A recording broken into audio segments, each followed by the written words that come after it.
y'all. Oh my gosh. It's so funny because you can tell when I'm smiling when I'm talking and I'm smiling. Like as soon as that music cut and then we just get that shh.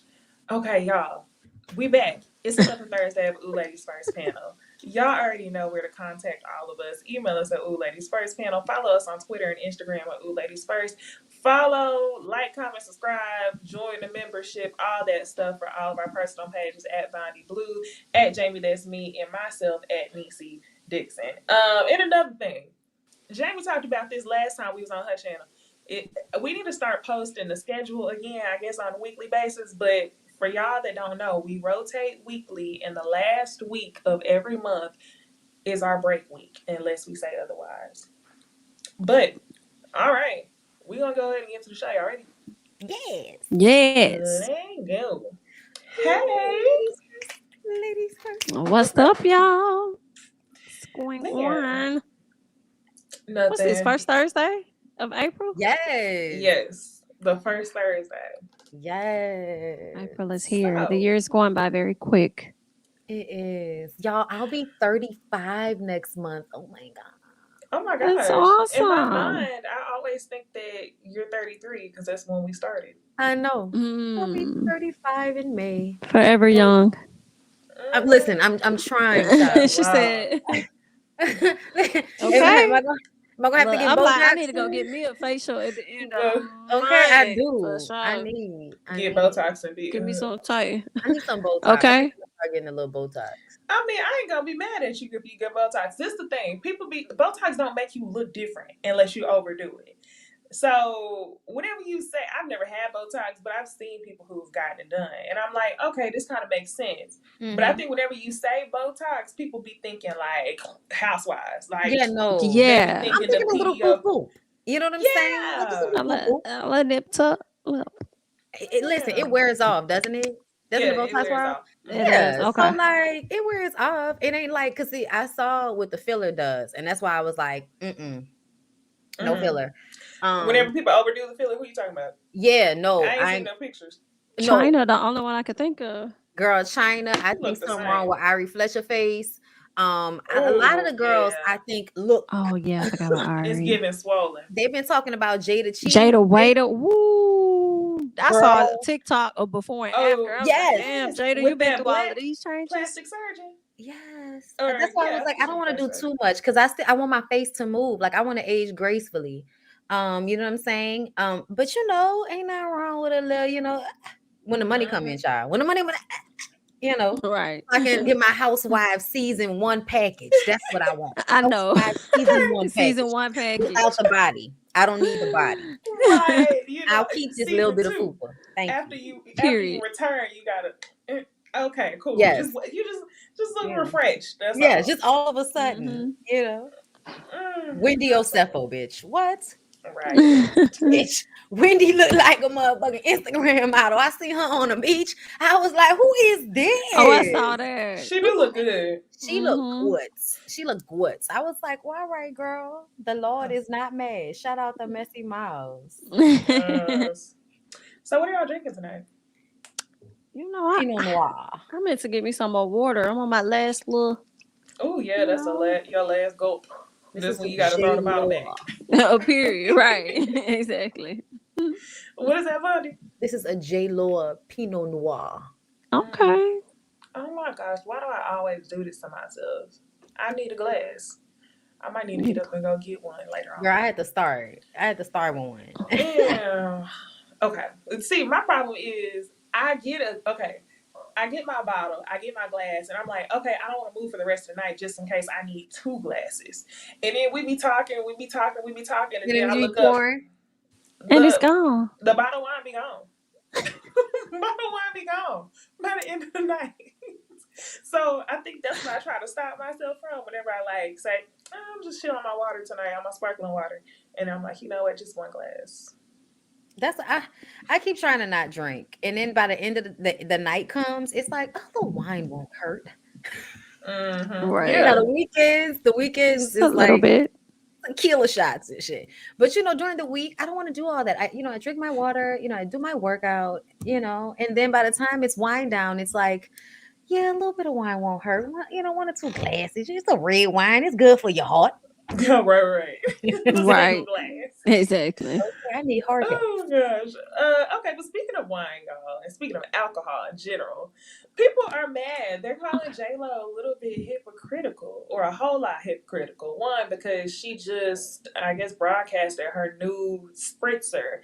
I think it's called Delola, and basically she just wants something to be easy to drink that you pour over ice.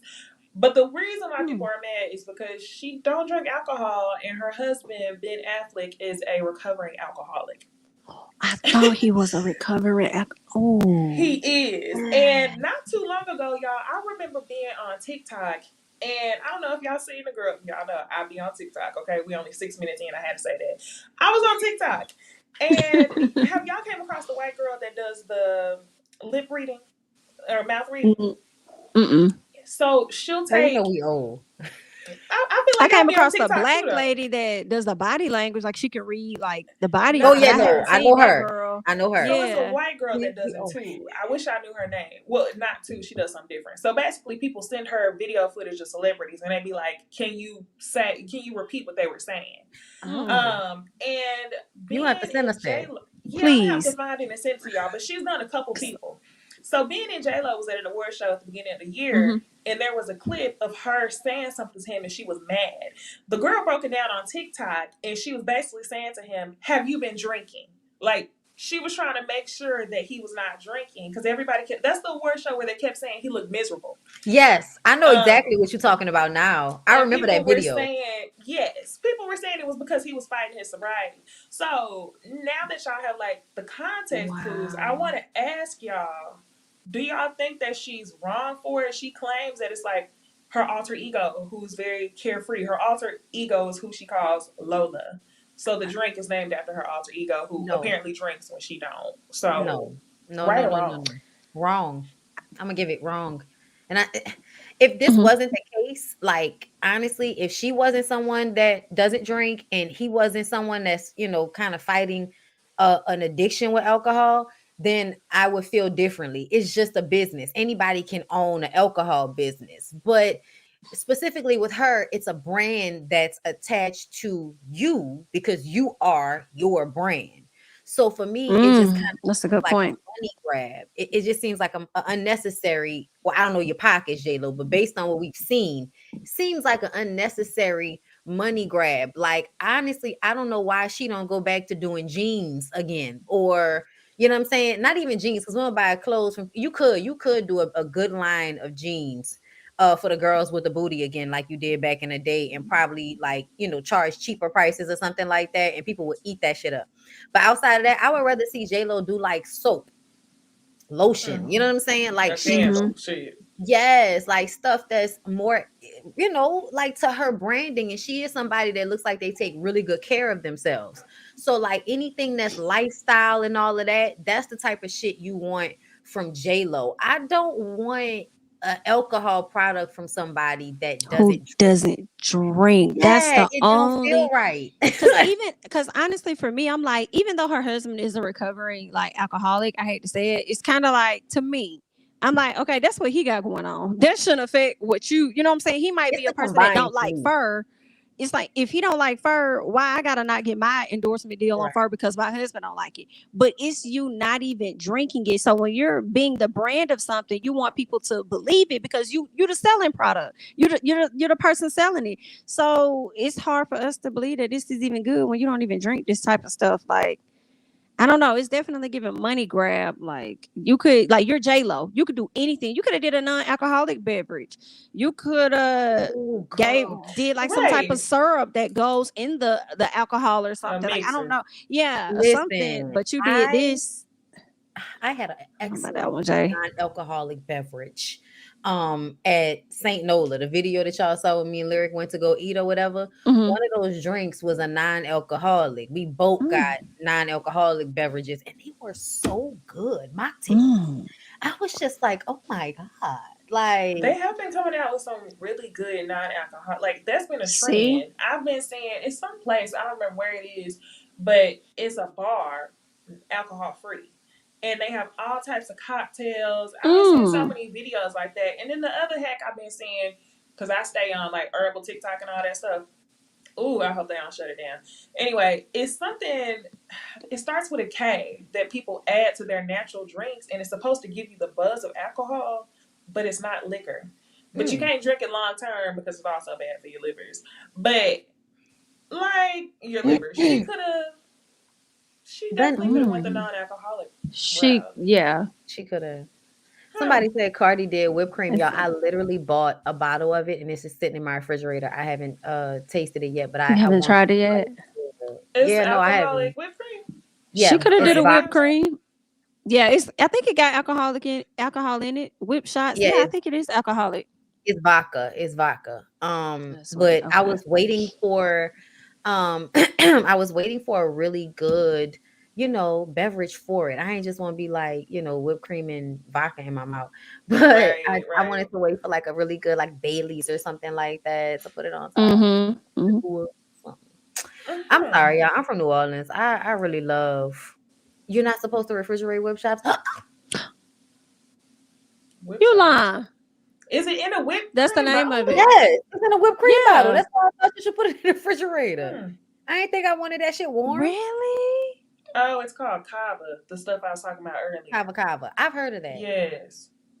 I really hope they don't close TikTok either. I really just feel like they're trying to muscle TikTok into giving them a portion of the money. And honestly, I feel like I wish TikTok would just give it to them because we need it right now. I know you've seen how they taking our money from all over the place. Like, take this little shit back.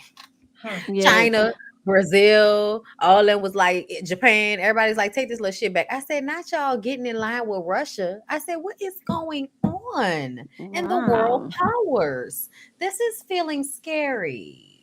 Oh yeah, it is. It's giving. I heard TikTok being on pause though. I did hear it was on pause because of what Congress is really trying to push through. I feel like they just using TikTok as a bargaining chip, make an example out of, but they really trying to censor like our speech and things that we can say and do on social media. And that's what one of the congressmen kind of put a halt on, like, nah, because some of these countries y'all got listed in here, we can't control what they do over there, so y'all need to like really rethink this. So that's what I'm hearing has happened, and it's like y'all trying to control us. Like, I don't understand it. Like, it's stupid. But I don't know what's going on, but I'm gonna still tell y'all I blame the Republicans and Trump more than anybody else. And because everybody always want to act like, oh, does it really matter who's in the White House? Does it really matter who y'all vote for? Yeah, it seems now they saying that with TikTok. Okay, the way they was sitting up there disrespecting the hell out of that man when he tried to talk and talking over him and stuff. Like, these are the people y'all voted for in office. And a lot of these people make money from TikTok or just grow their platforms or whatever the case is, or pass time. And these same people y'all sat up there and voted for are the ones that's trying to get it snatched down. But they're supposed to be looking at things in the betterment, of what's better for y'all. But it seems like it's more of a personal thing, or they're carrying out somebody else's agenda. So, I don't know. Y'all just need to be mindful, collect these names, and not vote for them next round. They don't pay attention. And the people that do pay attention vote for the wrong reasons. That's why I hate whenever they bring some trans shit up in the news or like a story, because when you really think about it, trans people make up a very small percentage of the country, and they make those issues so big because it's a way to get you in line with how they feel about something. If y'all feel the same way about the trans thing, then that means when it comes time to vote for something, y'all are going to vote their way, even when that's against your own self-interest.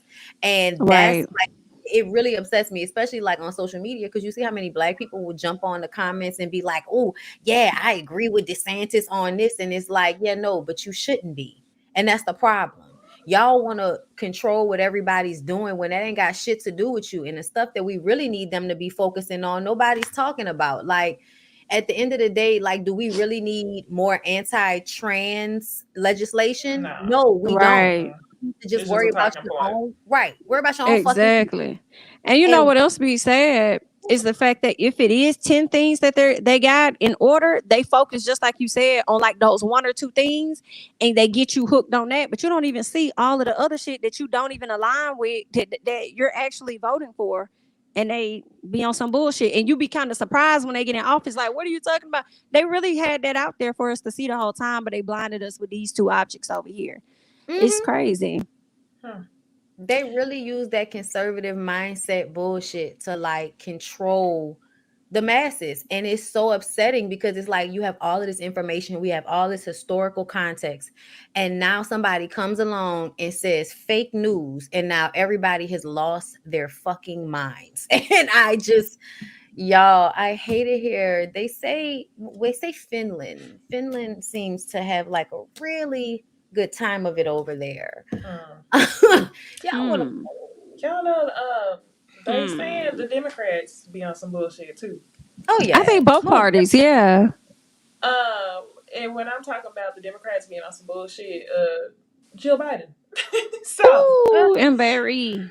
Did y'all watch the women's NCAA game on Sunday? Yes, I did not catch the game. It was so good, and I felt so passionate about the game because I had watched Iowa beat South Carolina, I think 2 or 3 days before that. Yes, and I really felt a way. I mean, I was really good. I have to say that them girls are skilled. The white girls in Iowa are. I said they're all white. Yes, I think they had 2 black girls on the team, but they probably really blended with the white girls though from afar. They did. They were very, very, very bright. They was killing it. But just to see a team full of girls with the lashes and the baby hairs, I was like, okay, that's what I'm going for. And then they lost. So I'm like, okay, cool. LSU, go ahead and give it to them. Y'all know the whole big deal was like, it's cool when they do it, it's a problem when I do it. So people was mad because let me get the girl's last name. Caitlin Clark. Thank you. Caitlin Clark was holding her hand up during the game, signaling the ring, or you can't see me, is what she was doing after she had made a shot. Angel Reese then finished the game up, putting her ring finger in her face, like, yeah, go ahead and give me my ring.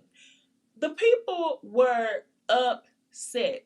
Not only were the fans upset, but, Jill Biden definitely went down the wrong road, in my opinion, on it. Jill Biden, she took to the stage to a press conference and she says, so, I know we'll have the champions come to the White House. We always do. So we hope LSU will come. But, I'm going to tell Joe Biden that I think Iowa should come too because they played such a good game, and that's true sportsmanship. I feel like Jill was really giving an all lives matter moment. Angel Reese responded and said it was a joke, and that they could keep the White House and they will go see the Obamas. So I just wanted to know y'all's thoughts on the whole thing. It was very much giving all lives matter, and I'm like, girl, do you know how hard these black women work just for you to be like, oh, there should be a consolation prize? Facts. When I watched the clips, I was in love. I loved it. I love that she was giving all that extraness to that white girl. Like, that's how we do in sports. Like, I don't think there's a single sport where it's not super competitive like that. Like, y'all air this stuff on TV. Y'all create these big situations around them. And then when people start actually competing and showing their competitive nature, then y'all want to sit up there and get mad, or at least y'all like to pick and choose when y'all want to get mad. But I loved everything about Angel Reese and her response to this young lady when she was playing the game, because they was in the game. It ain't nothing new. And I also love the fact that she was very unapologetic about it as well. You got these media people meeting with her thinking that y'all finna back her into a corner to apologize or say something. Like, no, she not finna do that. It is what it is. Okay. So I love that. But as far as Jill, girl, she gonna be white first. And people just need to understand that she's a white woman first, and she saw something in their tears or their sorrow that we may never see, which is why she wanted them to come out to the White House. I don't blame these folks for not wanting to go. Although LSU did say, despite what some of the players are saying, the athletic department is still going to the White House. But I don't blame them for not wanting to go. I think that's really unfair. If the prize is to get the ring and the title and the trophy, as well as going to the White House, why are these people going? If the losers have never been in the past, then they shouldn't be going now. And it's just what it is. I don't think that's fair. I think that's actually a slap in the face to the winners. I agree. I don't like it at all. I felt like it was definitely like white fragility. Like, yes. You feel like, white people are so fragile. Oh my God, they lost. We should still let them come. And I love Angel Reese. First of all, I just want to say I fell upon the game. Sunday, Lyric and I had our reservation for the restaurant, and we were stopping at my friend's house beforehand, and he was watching the game. So me, him, his mom, and his mom's boyfriend were all sitting in the living room watching this damn game. And eventually I got involved simply because Angel Reese was wearing a short pant combo, like it was a short on one leg and a tight on the other leg. Like Taya Cooper. Yeah, the You was gonna say compression. Ted Cruz, but I was gonna say what you call him, Flojo. Oh Oh yeah. yeah. Flojo back in the day used to wear that same type of thing, and that was the first thing that came to my mind. So I was like, "Oh my god, I love that!" You know what I'm saying? And so, and then also their coach during the game had this gaudy but fantastic ass Yes, the tiger suit. sparkly ass tiger print suit. And I was just like, well, I like they showmanship and they style. Like, I'm gonna just keep it a buck. And of course, I was gonna go for LSU because I went to LSU. I'm from Louisiana. So, like, I was gonna automatically go for LSU. And plus, that's the black girls. You could obviously see the difference between the two teams. Is that's the white team and that's the black team. Like, it's just it was hilarious how that worked out. And they played great ball. They did. And Angel Reese has great numbers. And I just kind of feel like I agree with her when she got online and said that's a joke and we won't go. I said that's right, little sis, because at the end of the day, you're not gonna cheapen us winning the championship by inviting these other players who you simply sympathize with because they're white. They lost. Okay, y'all Yeah. don't get to always change the fucking rules to make white people feel more comfortable. We are tired. That's what y'all doing with the education system. Always want to change the fucking rules of telling the truth of the situation so that you can protect white fragility. We're tired. We're tired. So Mm. I'm all for the strong young girls knowing who they are and speaking up for themselves. Okay, so shout out to them. And they backpedaled. A White House secretary spoke out and wanted to clarify that the invite is now only for LSU only. Child, It no, better they be. didn't.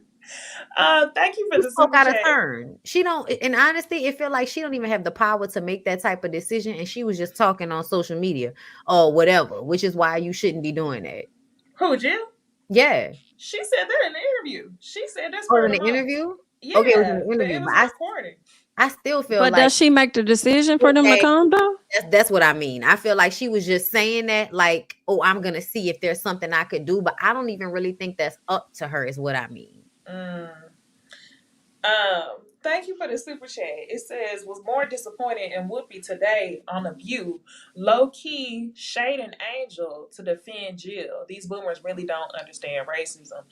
Um, and I have to agree because one thing I didn't mention was that Caitlin Clark actually went up for Angel Reese and said Yeah, that she didn't She feel sure no type did. of way about the hand signal. She didn't feel like they should be at the White House, and I think that's a generational difference sometimes. Yeah, she was definitely in support and said that she shouldn't be receiving any backlash for anything because she was playing the game just like I was. I said, okay, well, you probably got a few cool points from a few black folks, girl, she Mm-hmm. when did you for me. said that. I ain't gonna lie, she did for me. It took her long enough. She could have said something sooner. But honestly, I feel like she probably was getting pressure not to say something Right. and pressure to say something and had to think about what was the best thing. And at the end of the day, I feel like the support was necessary and I appreciate it because at the end of the day, that's the type of energy that is going to change this world, this fucked up Yeah. ass society we live in.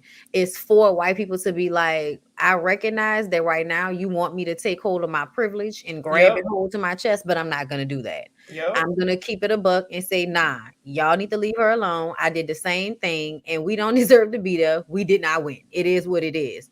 That's called integrity. I wish y'all would find y'all some. Mm. And Whoopi Goldberg, Whoopi, you've been selling out for years, and we've always still tried to find a way to love you. But can you please do us a favor and just and grunt when it comes to certain topics if you are not going to be on the right side of things. Because I am so tired since Mel Gibson. I am so tired of you having to be the voice of reason for white people when every time you say something, even halfway out of line, you're apologizing for some shit. And the only reason you're apologizing is because you're the big Black woman that's sitting there on the stage. And she feels in debt to white rich people in a way. I'm sure whenever at this point she probably doesn't because she's been in the game forever. But I feel like when you part of a generation where you don't really feel like you was supposed to make it because you wasn't. I ain't trying to throw shade at Auntie Whoopi at all, but I'm just saying, like, for you to be a regular looking Black woman and still make it to the great lengths in which you did, you probably felt like you weren't supposed to make it. So you get that complex where it's like, I'm not Black, I'm Whoopi. Or kind of like how Lil Wayne was feeling like, I'm not Black or not all Black Lives Matter because I'm Lil Wayne. Like, you know how they like to do. Yes. I think money heavily affects that. And when they get with a different network, a Yes. different arena of people, it just changes their mindsets to make them think that they're not like us. When if a cop or anybody pulls you over, they're gonna see your skin first. Right. Right. That's the most important thing on you, above your title and your money and all of that. So And not just that, but look at the way Whoopi treated. Like we just talked last week, we was talking about how we feel like she always apologizing for some we shit. did. Huh. Always off of the word gypsy, I believe it was, And then look what they or did to gyp. Don Lemon. I may not like Don Lemon, but Oh at the my end of the gosh, I day, for hated that y'all to shit. call him out for misogyny, I was just kind of like, really? Now I agree. Don't get Mm. me wrong. He has moments of misogyny, but the last moment, it wasn't even that deep to me. That last, because I feel like he wasn't saying that. He was saying that that's what's on Google. That's how the world feels about this age. Right. So he wasn't saying that he felt that way. And they have now blown it completely out of proportion. And there are so I many, believe it. y'all, But there's you so know, many you instances where we can't get no act right. So it's crazy. and you know, Black people have to be whipped into this woke um I guess punishment as well. So I Hmm. feel like any opportunity that people can to like prove a point that hey, you're not supposed to say that, that's stereotypical, you're going against a minority group of people as a Black person, they gonna take that opportunity to make an example and show that shit work both ways and that white people not always just the villains, that Black people can Hmm. hate that shit. Which is true. But at the end of the day, call a thing a thing. Like Whoopi, Right. call a thing a thing. Like at the end of the day, you are absolutely right. I feel like when I told y'all, I'm tomorrow, y'all, I'm gonna do this video about R. Kelly. But one of the main people in that documentary that I was grateful for was Mr. Derogatis, which is like he was the main um journalist on the case that has been documenting and talking to the girls for years. He's a white man amongst all of these Black people, all of this stuff going on, and he's like really advocating heavily for these Black women when there were so many Black people around that did nothing, that said nothing, that were of no help. And not like he's the only person. There are a whole bunch of Black women, of course, that are helping this cause as well, don't get me wrong. But Mm-hmm. my point is, like when I was watching it, it was like, damn, I know people try to, play this race card all the time, like every single time it's always going to be us versus them, when really sometimes it's like, nah, just right is right and wrong is Wrong is wrong. wrong, yeah. And your color should take your ethnicity, however you view yourself, should take a back seat to wrong is wrong, right is right. You know what I'm saying? And we see so many times when they change rules, and that shit is wrong. And we just want everybody to be on one accord about that shit. If this is the standard and this is the rule, then Whoopi, don't be up here acting like you don't know when you get reprimanded worse than anybody else on that show. And you might be the greatest pull to people even watching that fucking show. But every time we turn Yeah, around, yeah. you the one getting slapped on the hand for saying some shit that we don't even Mm. understand how somebody thought it was, you know, A slight to offensive. them. Yeah, Right. Huh. you're a perfect example of this. So, like, yeah, I understand, not always feeling like Black over everything. But sometimes, y'all, it's just like, can y'all really give us a fucking break? Break, please. Yeah, it'd be too much. That's why I be just wanting to go sometimes. Like I don't give a damn about the shit. I don't want to hear nothing about it. I just want to live my life. I don't want to. Yep. Okay, well, y'all, today we're going to switch the show up just a little bit. So for those of y'all who like to trickle in at the very last 30 minutes of the video, think you're going to get all the gossip, we're going to talk about it all throughout the show. I like that better so we can actually spend time talking about the topics. So for right now, we're going to switch back over into TV talk and then, get back over into the other stuff. Gossip. Yep. Yeah, the gossip.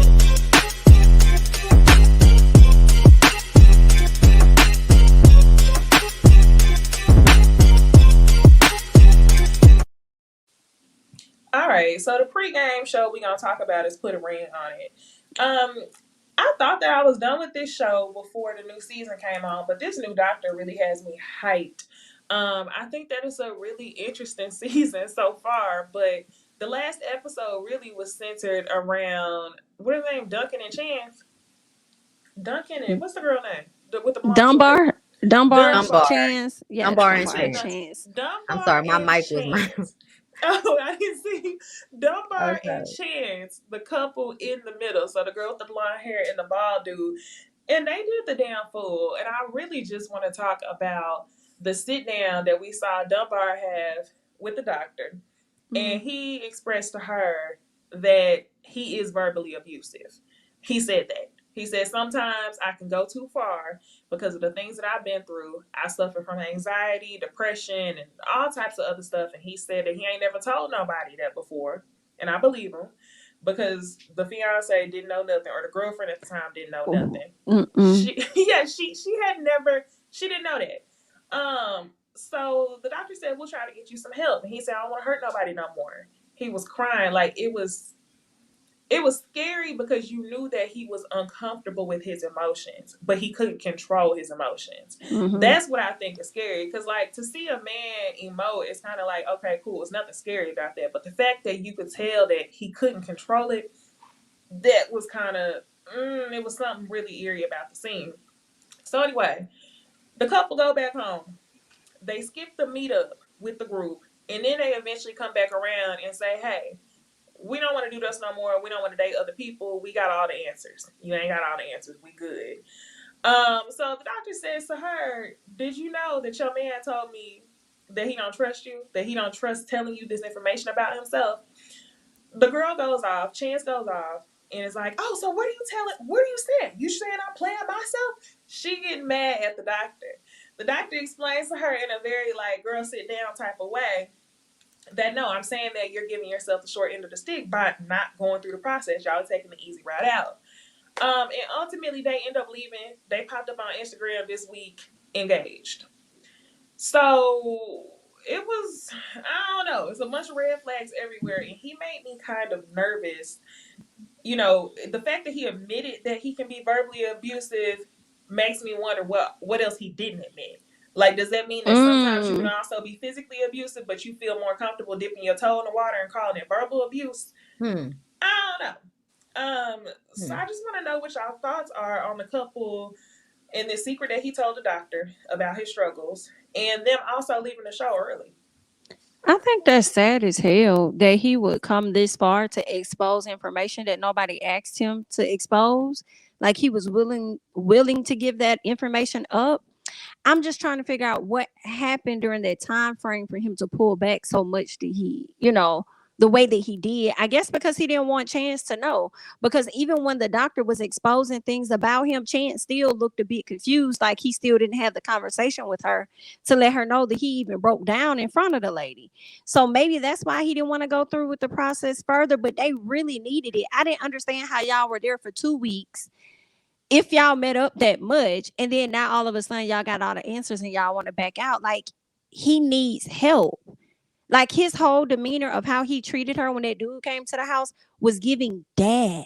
Like, he's so controlling. And it makes me I wish they would have finished the process, because I would love to know more about Chance and her background, how she grew up and what was going on with her, that she thinks that the behavior that he's given to her is okay. Like, that's a properly functioning. and her dad raised her.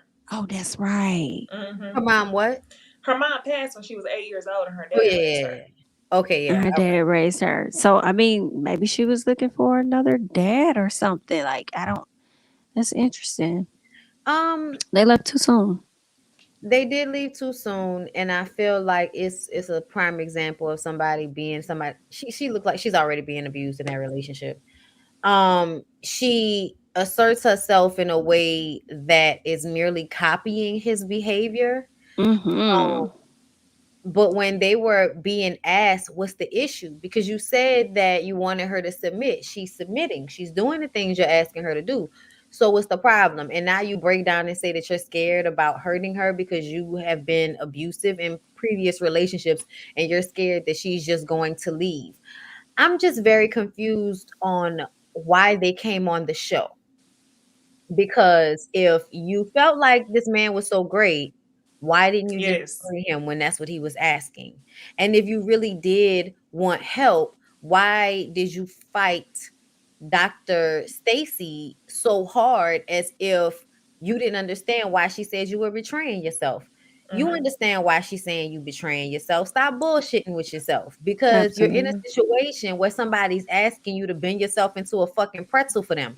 Like when he was like, this is what killed me. He was like, my task is figuring out how to let her know when I need her attention and she needs to give it to me. And it's like, no, nigga, you need to figure out why you need this attention as a grown ass man and why Right.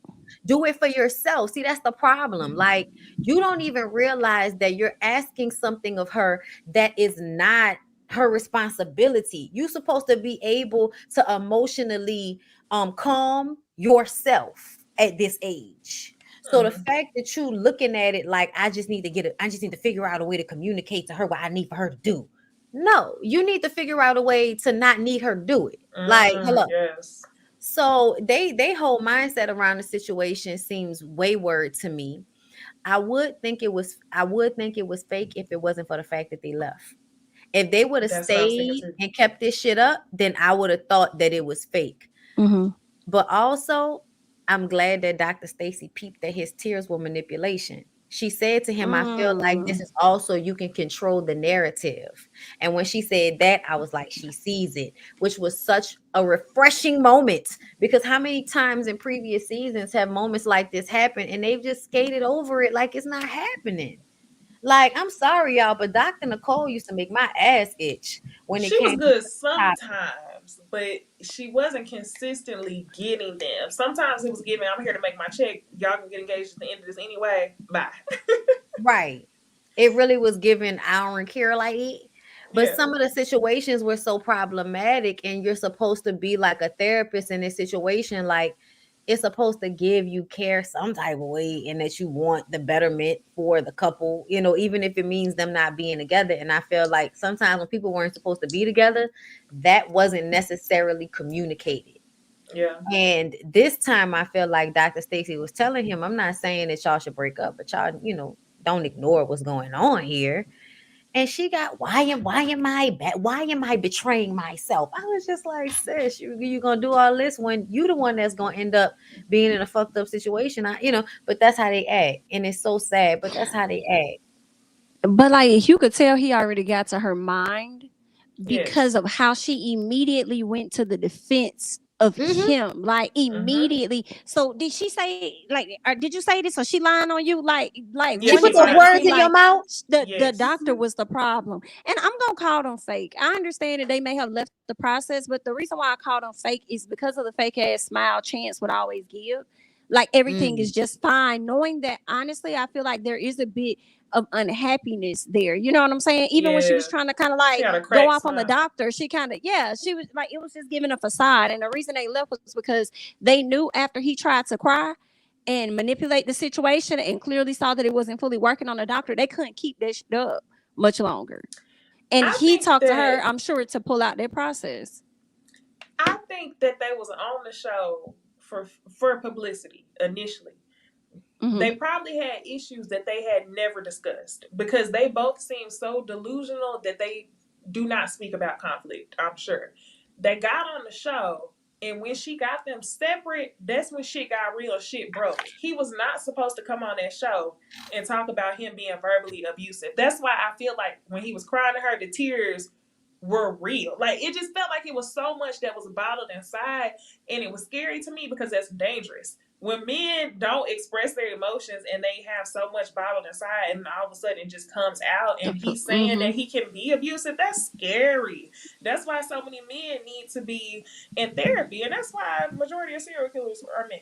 But anyway, y'all know I was gonna turn into true crime. Anyway, listen, that's what he made me think about. I don't want to see them no more. I don't want to see them no more. I'm cool with them. Yeah.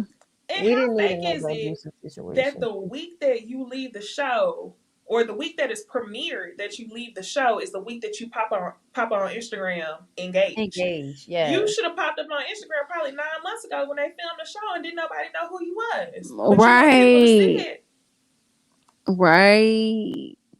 Right. Trying to make it seem like they figured it all out without the doctor. And now we're engaged. Tasha-ish. Child, why everybody it's definitely giving it. Everybody catching it. Everybody catching it. Hilarious. Well, all right. Best of luck to the two of them. Wait. Oh, what? Before we go, what did you think about Ricky and Catherine's situation? Because I'm wondering, because I low-key feel like Ricky might be a light bum nigga. You know what I'm saying? Like, not saying he don't take care of his kids, but it's giving like bum nigga. It's giving that you moved your girlfriend into your parents' house. And I don't know. It's not the other way around. Yes. It's not your family moved in with you. It's giving y'all moved in with them. Yes, that's what I was thinking too. And then I was wondering, he said that he forgot to take care of the little things like flowers because he was paying all the bills. So I'm like, when they pulled up to the house and showed his brother and sister in the house, and the sister lived there with her kid, I'm like, what bills are you? 2 kids, I think. Well, you ain't paying 100% of no bills. You shouldn't be paying no damn 100%. Especially and then gonna talk about something. He get her flowers all the time. Okay, when was the last time you got flowers? Oh, it's been a minute. So that don't go together, baby. Not if you get them all the time. It what don't. What we talking about? Ricky gives off as a liar, and the vibe between him and the baby mama is vibing. Okay, I'm glad. I didn't know if y'all were gonna have an opinion on that or not, because part of me, okay, and since I didn't tee this up, for y'all, those of y'all who don't watch the show, Ricky and his baby mama went on a date because this is part of the process. They were supposed to go on a date with an ex. He went on a date with the baby mama who Catherine has issues with because she feels like they too close. When they go on a date, they act like they 100% platonic. But the thing that bothered me is the language that they use. They make it seem like she just don't understand us. Like she is outside of the relationship that they have. Almost as though she need to come to understanding. So I feel like y'all probably was fucking when y'all felt like it, and now y'all may or may not. But do y'all think they still got relations? I don't know, but something about it makes me feel like Catherine's insecurities are the problem either way. Because either you don't think highly enough of yourself to be in a better situation, because why are you moving in with a dude who's living with his parents, who still has this type of uncomfortable situation with his baby mama? Like, that's all signs that you don't value yourself the way you should. So either is that, or like you tripping and they really just co-parenting and they have a good friendship. Because honestly, I don't see anything wrong with them, because she was like, they talk about things that's not just about the kids. And I'm like, it sounds like they friends. And I don't necessarily think that's a bad thing for people to be friends when they co-parents, and as long as the situation is not a romantic one. But at the same time, I just kind of feel like, Catherine, you moved in with this nigga and his parents. Like, let's start there. You know what I'm saying? Like, I'm sorry. Catherine was asked out though. She ain't had no choice. She didn't have no choice? I don't think she had no choice. Why not? Didn't he say she fell on some hard times or something happened? I think she was staying with her grandparent or something like that. She fell on some hard times. But my thing is, did y'all have any plans on moving out? Right. Yeah. Low key, it was given that she could also be manipulated by bums. because she also went on a date with her ex. Her ex did not seem like a bum. He didn't seem like a bum. But he But was the reason, 36. thank you, Bonnie. That's what I was about to say. And they met at work. It was very much given like the warehouse worker husband and wife relationship. You know, where you have your work husband and you meet a dude at work who's older than you, still making the small amount of money that you probably making in your early 20s, and you thought that this dude was it. So I'm She wondering, was like, 20. She was she was 20. 20 and He he was was 36. Yep. 36. And he kept going back and forth between her and his baby mama, which is why she has the insecurities about Ricky's relationship with his baby mama. Which that's why I was wondering, because I don't know, like, do you really still want to fuck with this dude, or is he just your baby daddy? You know what I'm saying? Like, I would want to know from the girl, from the baby mama, like, do you still want to fuck this nigga? Like, keep it a buck. Because if you I do, feel just say like I feel like I don't know. I feel like they probably were still smashing. And then all of a sudden I think that they have a relationship now to where almost they know that they're not good for each other, but if she wanted to fuck him, she could. And oh she yeah. would leave it at that. Which also makes me wonder, like, I ain't never seen somebody so platonic in a breakup unless she must feel light as a damn feather that she ain't married to him no more. Listen, it's given she was the one working. It's given she was the one paying the bills and taking care of everything. Now she can just send him on by his mama house and drop the kids off by him and his parents, and the sister gonna be there and she Yes. take a break. Mm. Girl, yeah. And when when he opened the door, she said, "Ooh, I like this, Ricky." Yeah. But this Ricky's Mm. still living at home with his parents and his girlfriend. So slow down, little red Corvette. Slow Mm. down. I'm just saying, like, you could smash, but don't get caught up. Honestly, I'm looking at Catherine like, girl, what's going on, girl? I feel like you need a hug and some therapy. Cause like it just feels like insecurity. Like, why were you dressed all bummy on the date? I didn't understand. Like, what about your friends? What is Yeah. it? Like, what is the early 90s? Why are you dressed like that? Like, where were y'all going? Like, bitch, She's if you done was that on all her dates. tights. Where are the tights? Okay. Like at the end of the day, you could have on a little baggy shirt or a bigger shirt or a shirt that's not tight. But bitch, you need to have on some tights. It's either got to be tight on the top or tight on the bottom. You got to pick one. But you can't just be baggy all over the place if you're not showing some cleavage or some abs. Yeah, Like you you, got to you gotta, balance. yes. You gotta show abs or cleave. You gotta give us something. Mm-hmm. You can't just, I ain't like none of that. So it made me. It's just I hate the fact that I feel like all I see on her is low self esteem. I don't know who did something to her, but somebody did something to her, and I Somebody did also something to her. somebody did something to her. Yeah. And the 36-year-old nigga that was with her, he was problematic to me too, because I was like, I can't trust nothing you talking about. You was a 36-year-old man fucking with a 20-year-old sitting up there talking about she was difficult, but she was always willing to learn. Right. To What the fuck learn, are you she was an talking easy. about? She was Right. easy to Exactly. what do I call Control, it? manipulate. Control, train. You know what I mean? Train, Groom. yes. Yeah, And we groom. all That's the know word how I was looking y'all like for. to get these girls young so y'all can train them to be the perfect woman for y'all. But they brains get fully formed around 25, 26, and all of a sudden, it's like, Hmm. Mm-mm. it's real familiar. The Eh, fuck? hate that. I mean, I don't really have much on the last on Joya and Jasha. Jasha. Mm-mm. Yeah, they I don't really have much on them. They ain't doing Okay. it nothing. wasn't nothing, yeah. All right, y'all ready to move on to the next show? Sure. All right, for the next show, we're gonna talk about Real Housewives Ultimate Girls Trip. Ooh. I was binging the show all weekend because I only watched I think like the first 2 episodes and I caught up on the rest.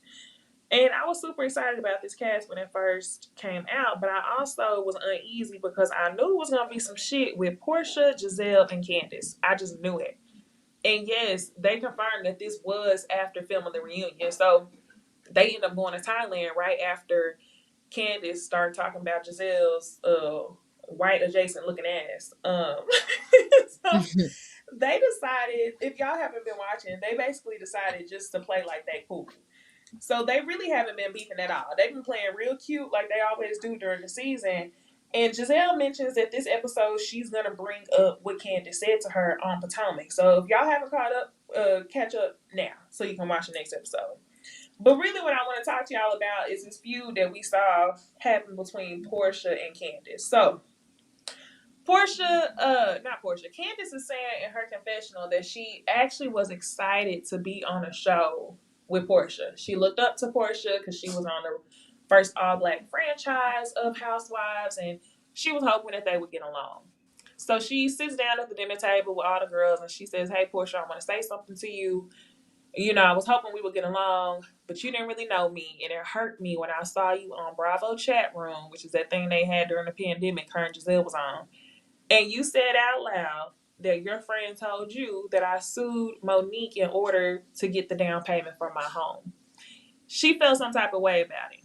Portia. Now we know after watching what show was it? Portia's Family Mess, that you don't like taking accountability. So as soon as Candace says something to you about that, I mean, I think it's true. You don't know the girl. But you feel some type of way and you like, okay, well, I was just repeating what I heard from a friend. And Candace said, I see she still hasn't learned from repeating stuff from friends that she knows isn't true. And I died laughing because she was referencing Phaedra. Phaedra. Oh my God. Damn. Yikes. So Giselle hops up and Giselle's like, she doesn't hop up, but Giselle comes to the front, okay? She's sitting at the table still, and she says to her, well, you know, it wasn't enough that I defended you.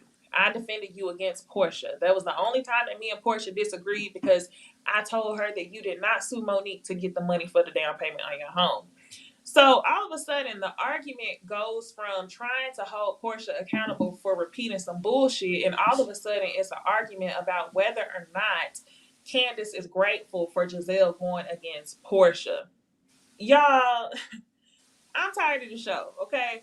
I mean, I love the show, but I'm tired of the way that everybody on this show is bound down to Portia. Like, even the White Housewives on the other seat, like, they are except my bowing. girl Leah. Leah don't give a fuck. I love Except Leah. Okay.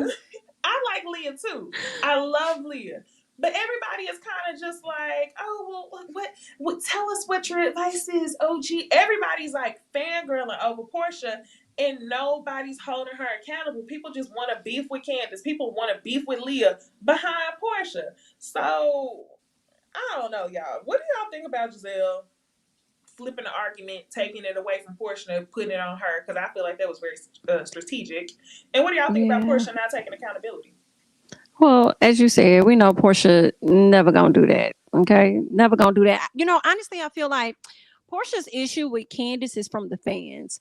Because remember when she did the second episode or the episode before this one, she says, I don't know why all the fans kept hitting me up saying that me and Candace were going to be beefing. We were going to have an issue. So I feel like she held on to that and leaned into that to have an issue like with Candace. You know, that's what I'm thinking.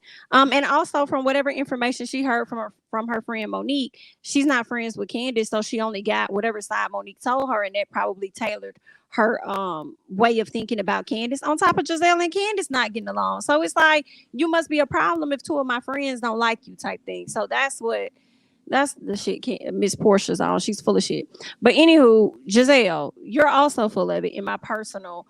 For you to just make this whole situation about you kills me softly, because you know for a fact you did not want anybody to vindicate Monique in any fashion because you did not like this lady.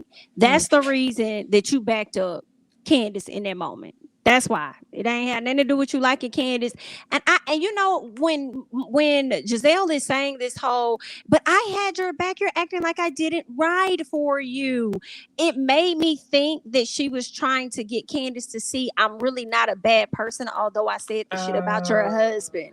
You see what I'm saying? Like, yes, that puts like, it in perspective. Yeah, that's kind of how she was kind of coming at it. Like, I'm not bad. Like, I be looking out for you when I say things and do things. Like, that's what it was given. But she's annoying. You know who actually surprised me a little that really got on my nerves? It was Whitney. When Whitney hopped into the conversation from the end of the table to say something to Candace, and that on behalf of Miss Portia or whatever, for me, it made me realize that Whitney is that white girl, Ashley Darby of Salt Lake City. Oh, I wouldn't say Ashley Darby now. Yeah, like, you know how Ashley butts in and ain't nobody even talking to her ass? That's what Whitney did. And I was like, yeah, you giving me Ashley Darby. She was low-key giving me Mia. Only because she seemed like more of a want to get in where you fit in, where you would just say all types of dumb shit to try to fit the narrative of what the other girls are trying to push. Like, she knew the whole time that Giselle and Portia was being nosy about her beefing with her cousin Heather. So all of a sudden you start arguing with Heather about whether or not she leaving the church. Then you start trying to sit in between Portia and Giselle. It was just giving, oh, this is the boat, this is the ride, the wave everybody else riding, I'm gonna ride this wave too. So it reminded me more so of Mia, whereas I feel like Ashley does do the same thing. Ashley does ride the wave that other people do, but Mia is more desperate with it, I feel like, where she'll just pull shit from her ass to ride the wave. And I feel like that's what Whitney was doing.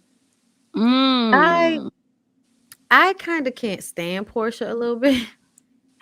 Like, she annoys the fuck out of me on this show, bruh. And like, I can't stand the way everybody acts like Candace overreacts to everything. Like, Portia has clearly been giving her ass to kiss on some shit.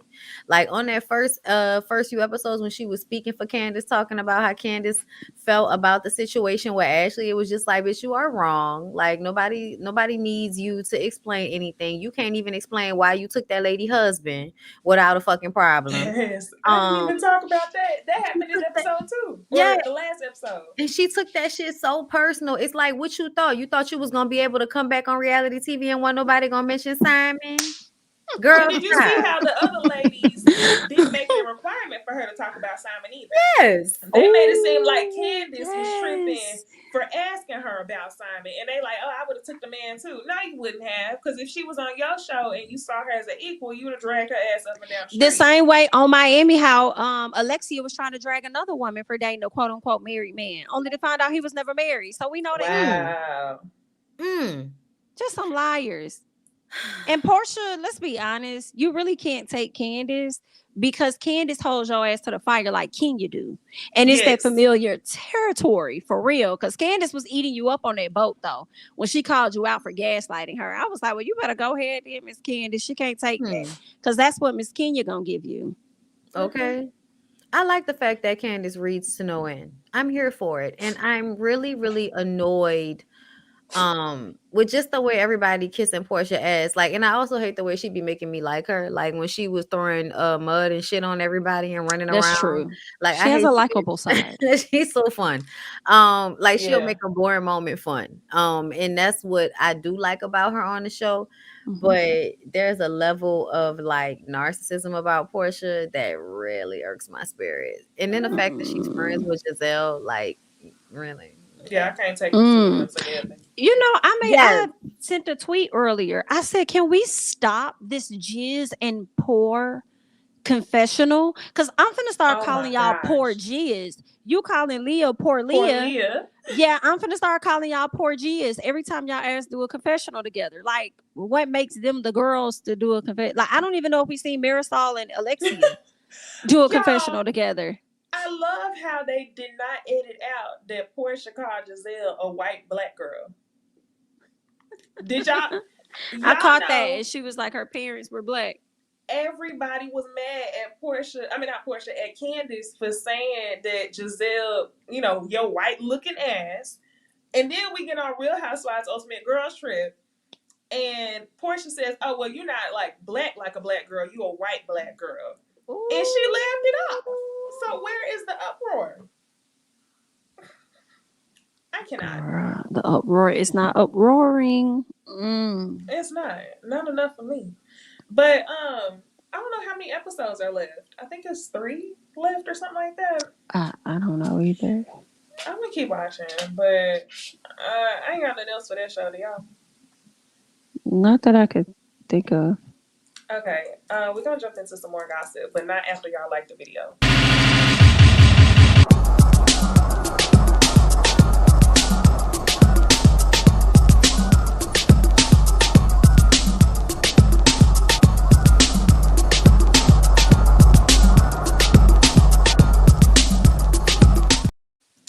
All right, y'all.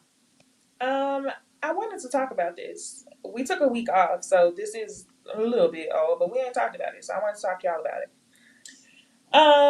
Okay, I swear this probably happened like right after we logged off the last episode. People was talking about Jonathan Majors being arrested, allegedly for physical assault. Domestic abuse is what I call it.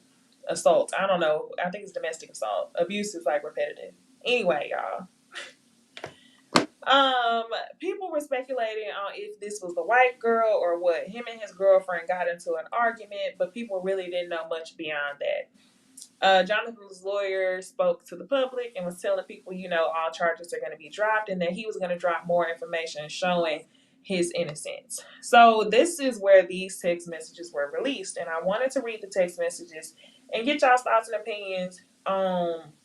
I don't know. I guess we just could speculate what happened. We don't really know what happened, but I just want to know what y'all think about his lawyer dropping these text messages after I read them.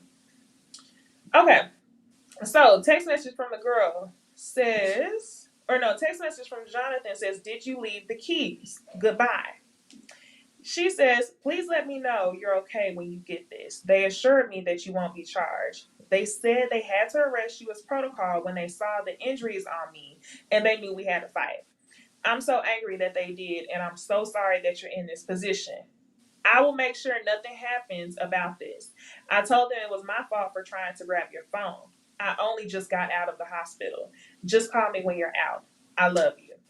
He doesn't respond. She texts again about 3 hours later, and she says, "They just called again to check on me, and I reiterated how this is not an attack, and they do not have my blessing on any charges being placed.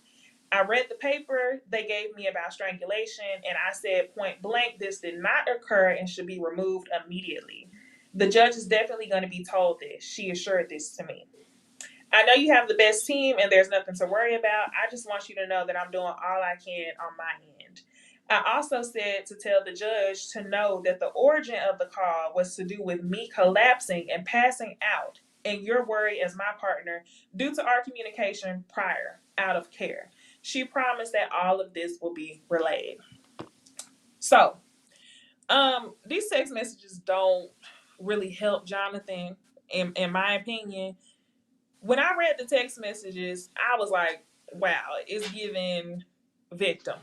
It's giving that your mental is not where it should be. It's given that you're also mentally abused. You feel obliged to protect the person who hurt you. So I don't think that the text messages helped him at all. And I'm like, where did you find this lawyer? I cannot say whether or not he did the shit, but that's the way it sounded. It sounded like they got physical with each other. And she's apologetic for some reason. And just her being apologetic, in my mind, I feel like usually in situations like this where you see the girl really apologetic, it's because it's not the first time that something like this happened. That maybe sometimes y'all get scrappy during arguments and it's not a big deal to you. But that doesn't mean that what happened wasn't a big deal at all. But who's to know? We ain't heard nothing else in the past week about this. So this is the last piece of thing we can really talk about it for now when it comes to Jonathan Majors. So what are y'all's thoughts on the situation and these text messages that were released? I agree with you, Necey. Like when I read it, I thought the same exact thing. I thought that this definitely sound like a victim to me. Sound like he could have possibly have done what they said he did. But then also I did feel like, I mean, it is a possibility that he didn't do it and she could be apologetic for even getting them in this type of situation. Right. But what I will say, whatever the attorney thought they were doing, it did not work. It definitely I don't know what y'all. I'm like, if you was gonna release something, you came out better releasing a video or something. If you saying you got all of this evidence that's on video, you came out better releasing that. But as of now, I mean, it do seem like that lady could very well be a victim of what happened in that car. But I don't know. There's so many different stories that's being told, from the moment where there was like he was arrested at a later time. Then I'm hearing he was arrested on the scene. Then I'm hearing she had bruises on her arms, but then we also heard that he used her arms to restrain her. And I believe one of them was that he slapped her with her own hand or something. So I'm just I don't know what the going on. But all of this, which is interesting, came from 3 different reports from TMZ. So I'm like, TMZ, I want y'all to figure it out, get it right or something, but give us some more hardcore evidence, because right now, I mean, we can't say that Jonathan's innocent. Right. For me, it definitely sounded the same to me that it did to y'all. Like it's a victim, it's somebody that is feeling sorry for, getting their abuser in trouble. And that's sad to me. It's so sad. Am I surprised? Not really. I hate when people act like, like why everybody act like most or a lot of, not I'm gonna say most, but a lot of black men or men period don't have a easy time controlling their emotions. So it happens when men lose their shit because a woman is about to find out something they don't want them to find out, and then things get a little bit more physical, and it's unfortunate. It really is. So for me, I wasn't surprised at all. And I am waiting on more evidence. They said they had video. Where's the video? Right. That's what I want to see. Yeah, I do. I do want to see more evidence, but I guess the lawyer ain't saying nothing no more. Mm. Like, I wish he would have came with more. This I just. wouldn't recommend. You Right. actually right. He would have came with. Yeah, he would have got him convicted.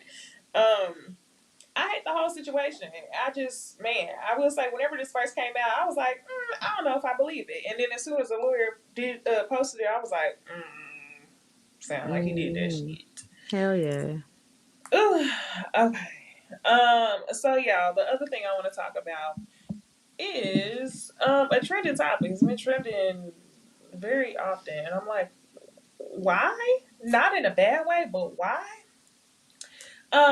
Fox News, CNN, everybody has been making articles about Blac Chyna, or let me call her Angela White, week to week. And I will say this: I feel like if Blac Chyna's transformation is genuine, I'm happy for her.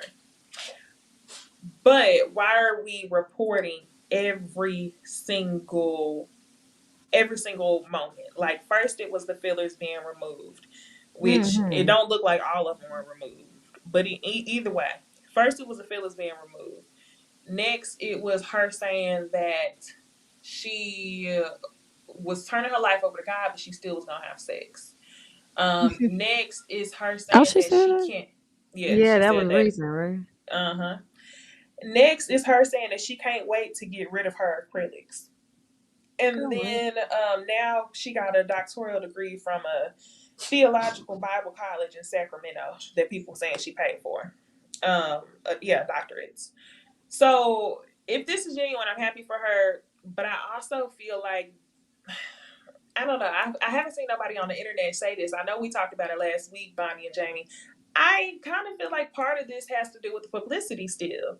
mm-hmm. And there's a thrill behind shocking the public and having people write articles about you because people were talking about you more than they had in the past year when people were used to the same tricks. So I really hope that this is it. But I don't know. I think for me, um, I think you have a point on the publicity part. So, from what I saw for me, it initially started on her IG page. So, I didn't think it was like any publicity. I thought she was genuinely going through a transformation and she was just, showing it to her fans. Like, that was it. Like, it was just for the people. But then it seems like because more people started to discuss it and talk about it, she started securing these interviews. So, it's like, okay, well, then hey, since y'all want to talk about it, I am trying to transform. What better way to let the world know that I'm transforming by going on these interviews? So for me, I'm thinking it did not start out like that. It could have, but on the observation on my end, I felt like it was just a genuine posting because I felt like she could have put it on a paid platform, but she didn't. She put it on Instagram where it was like free and stuff. So I didn't think it was like a publicity, but as she does more interviews, it could be. One minute her mama saying she was happy, next minute her mama saying she fake as hell. I do feel like her mama is a hater, so but maybe we'll find out at a later time that she was being honest this whole time. Y'all remember her Maybe mama she just was scamming saying, us. her mama literally said maybe like 4 months ago that Blac Chyna had sold her soul to the devil. You remember that? Mm-hmm. And Yeah. it's so crazy that now Blac Chyna is reclaiming her faith. And it makes me wonder if, like, I'm not saying that she physically or actually sold her soul to the devil, but I wonder if Blac Chyna had listened to some of the crazy shit her mama said. Like, Her mama crazy as hell. I will say that.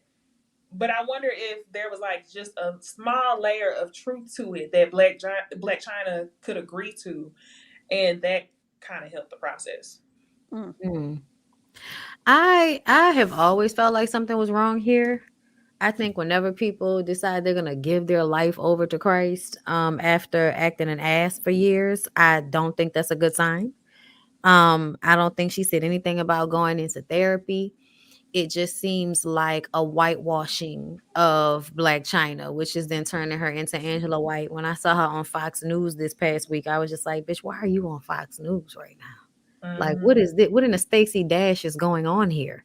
Um, so I personally feel like whatever it is, whether she feels it's genuine or not, it doesn't seem like an internal fix. It feels like something that she may think is internal, but really it's an outside thing. It's not really fixing the issue. And I feel like, her mom does this same thing with acting like, oh, God is saving me, or God. They always talking about God, but you don't see it really in the actions like that. And I'm not really judging China with this one, really her mom, but they both use religion as a scapegoat in one way or another. So that's why I just kind of feel like China need to go to therapy, because if I had my mama online acting like that every damn day, Yeah, that's scary. you know what I'm saying? That's something you I need to think help. she might be though.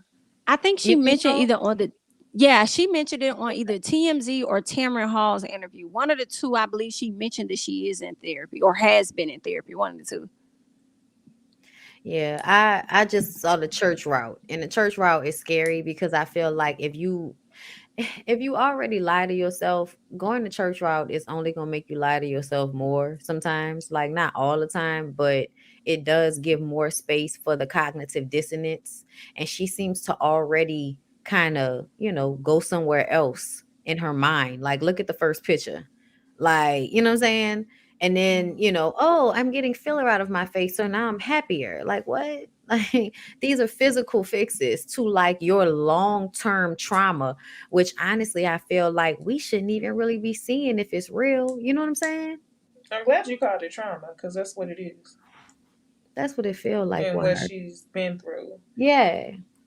I do wonder how many people are going to try to follow behind her with Yep. removing things after, she's come to the forefront about it. It also made me wonder if she was having any health complications, which could have sparked her wanting to do this overall change and makeover of herself. She said that it was sometimes like swell up. Oh Like, yeah, and get hard and stuff. yes. So that's why I'm thinking that, even if she wasn't having some of the problems that the other girls have, with the leaking and all of that, it's still not a good, situation. No. Right. Thank you for the super sticker. Y'all know what it reminded me of? It reminded me of this, The Undoing, that we talked about a couple months ago with Kim Kardashian and Khloe Kardashian. The Kardashians just went through this undoing at the top of last year, I think, where they took the filler out the implants out their butt, they stopped tanning, went back to natural hair colors or blonde. They started looking more white adjacent and less video girl. So I was considering, like Jamie said, will this be a trend? So I'm really hoping that this is something spiritual for Blac Chyna and not a rebranding. Gotcha. Yep. All right, thank you again for the super chat. Now the next thing that we want to move into is back to TV talk. We're gonna talk about the favorite shows right now, which is Xscape and SWV. We got some more stuff to come. Another gossip topic. I saw somebody talking about Marcus Houston. We're gonna talk about that. Oh yeah, that's crazy. Yes, and we also gonna talk about our thoughts on the Real Housewives of Atlanta trailer. So let's jump back into TV talk.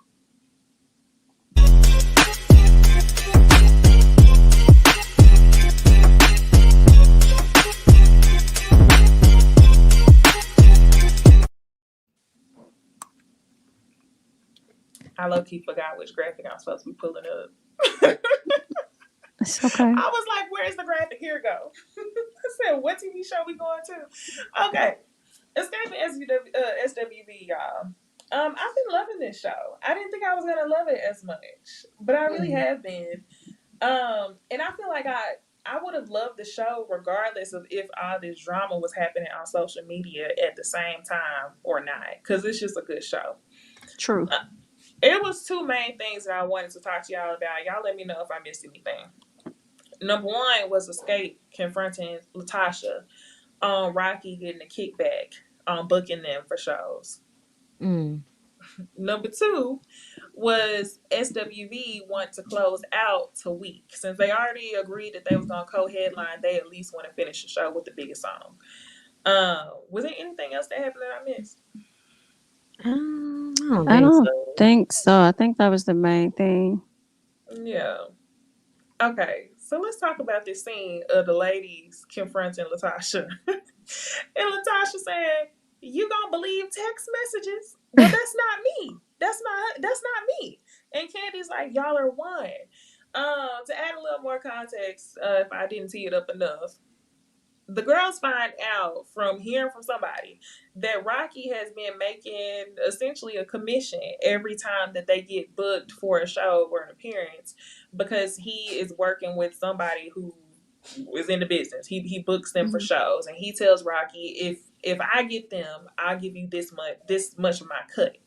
And in the text messages, you see that Latasha is in communication with her husband about what's going down. So just the delusion for me was like, wow, it's something really wrong with her when she said, "You gonna believe text messages." What are y'all thoughts? I think she knows exactly what's going on, and she's just plain stupid. I think she knows. I think she knows what's going on, like she say. I think that she's a part of it. I think she likes being able to pull the girls' strings, like he said. She's gonna get the girls to do what we want them to do. So yeah, like I absolutely feel like Tasha is playing dumb. Your husband. Yeah, I agree. Like, I just didn't like her initial response. She listened so she could immediately say no, or be like, "Oh no, ain't nobody doing X, Y, and Z." Instead of trying to find out where y'all get this from, what's up with these details. Like, let me see what y'all got. Like, what is these receipts y'all talking about? She immediately went to debunking, which is the same thing that she did with her sister when she called her out about that money. And I'm like, Tasha, you full of shit. Then you get the records, and then you try and play in their face, gaslight these folks, and then say anybody can do that. Y'all gonna believe some text messages? So then when they say that's his number, you say, but that ain't me. So Yeah. she literally switched it up like 3 different times. One minute Different ain't nobody angles. do it. Yeah. Then the next one was y'all really gonna believe some text messages? And then the last one is, but that ain't me. And I'm just like, girl, you are full of shit. Girl, you are bad Like, shit. that's just like, and you knew about it. You knew what your husband was doing, and you effed yourself over when you did that IG live and said that you knew everything. So now it's hard for us to believe that you don't know all of the foolishness that he does. And it's giving you took the $30,000. And you knew, and your mama knew. And your mama was just as delusional as you was. Somebody had just said that in the comments. Your mama was just as delusional as you was, trying to play like, she didn't take the money. That was your first response. Ain't nobody take no money from you. Right out the gate. Didn't even try and get no understanding of nothing. What are you talking about? Da da da da. That lets me know you know exactly what these people talking about. Yep. You know exactly what's going on. That's wild to me. But what's interesting is that Candy said they've known about this for years, and I'm kind of like, well, why ain't nobody go ahead and get him out the way? Maybe it was difficult at that time. Maybe they couldn't get him out the way because of Tasha. Yeah, I'm about to say, I think they feel like they're a package deal. So if they have to work with her, then they have to deal with him too, is what it feel like. Yeah. And whenever they put their foot down and decide that they don't want to deal with him, the only person that really, sticks to it probably is Candy. Because Tiny kind of is a pushover when it comes to certain things. And Tamika's gonna go with whatever Tasha says. So yeah, it definitely feels like for the longest things were never resolved because y'all wouldn't resolve them, and y'all would just kind of let Tasha do whatever it is she wanted to do because she's the lead singer. She's in charge of the girl. Mm. The other thing that was funny during this episode is when they went down to get the costumes designed for the show. Yes. And they got the designer who also makes outfits for exotic dancers or the strippers down in Atlanta. And the outfits was cute. But Mm-hmm. what had me dying was when Candy said, not Candy, when Tiny said, we don't wear overalls and tennis shoes. And then they split to Taj wearing the overalls on stage Yes. Yes, with the that was too kids. funny. Hilarious. Oh, that was funny. They do things differently. I would love to see SWV in something more sexy. They all look good as fuck. I'm They like, did a photo shoot today with Jay Bolin that looked real good. oh, Yeah. They real? looked Let good me on see. Sherry Shepherd's show too. I was like, okay, y'all style look a little different. Hmm. Yes, they did. That's They looked a what little. that's what Tiny said on Speak On It. She was like, if you see they style change, then they pretty much benefited from working with us. But I can't say that it's anything we benefited from them. Working with him. Hmm. Shade, Lord. But you They know ain't what's gonna never do no crazy? work together. They said that today. They was like, they don't, the relationship, because there's been too much shit talking on both sides. And I'm just kind of like, but honestly, I feel like, did Escape really say anything that bad before y'all started saying they sold out? Like, I don't know. Maybe it's just me. I might be biased, y'all. That's what they say about me. But I just didn't feel like Escape was saying anything bad about SWV. They was just saying that, y'all can't have y'all way on everything. Like, we gotta get Hmm. something out of this too. Um, so I I mean, and think I the also feel fans. like, yeah, it's the fans. Cause I'm like, y'all really don't know. A lot of people don't know what they're talking about. Like when they be talking about, oh, SWV got all these songs, da da da da. You've never seen, a lot of them have never seen SWV perform before live. Because if you've seen them perform, then they really don't do a lot with their stage show. They don't put a lot of effort into it. They just get up there and they sing. It's not that they don't put a lot of effort into it, but it's not the same thing as what Escape does with their show. They really Hmm. just get up there and sing and then they go home. And I think that's what they want. I think they wanted to just get up there and sing their song, they two bop bop bop, and then they go home before everybody else and make it home before midnight. Hmm. Like that's what it felt like they wanted. So I don't know why it's all of this, we just not Hollywood. We just not Hollywood. It's just kind of like, well, y'all are in the entertainment business, so I don't really know what that means. But I want everybody to win. They look real good right here. Mm-hmm. Yeah, it's them on the Jennifer Hudson show. They look real good. I kind of understood where they was coming from.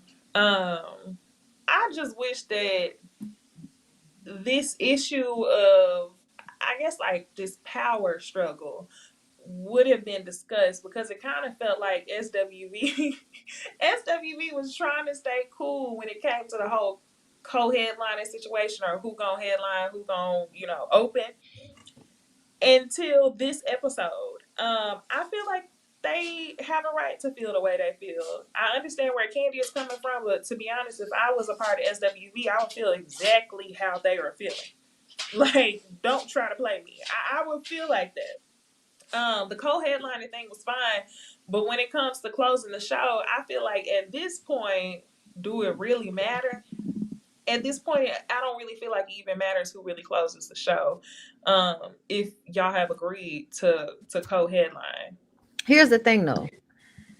They were supposed to have another song that they did together at the end of the show. So to me, I feel like this argument is stupid.